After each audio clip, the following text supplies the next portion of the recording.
The defining moment of my life was probably when I played in a playoff game for the Utah State Volleyball Championships. I was primarily a basketball player.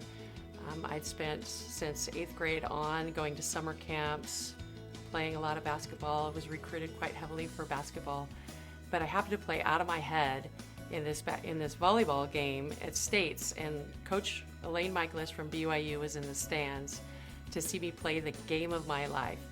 And I don't know if it was divine providence or whatever, but I ended up at BYU playing volleyball instead of playing basketball. I think if I were able to go back and talk to myself, I would take things a little bit more seriously, put a little more work outside of just the practices that the coaches gave me, done a little more strength training, a little more speed work, and I think that I would have been better equipped to move to a higher level. As a middle blocker, a lot of times you don't get to play defense, and in high school I wasn't very coordinated.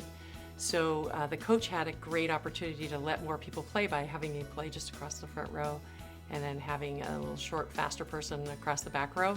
And by the time I got to the national team, that was really a detriment to me that I hadn't had that experience, because from high school I didn't play any back row in college unless we ran out of substitutions, and then by the time I got to the national team, I wasn't prepared to play defense or pass.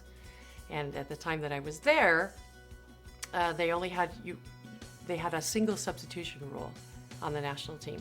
So if you subbed in and you subbed out, that was it, you were done.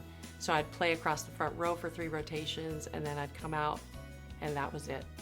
And so I wasn't really that valuable on the national team, and I think that I could have been had I put a little more work into it.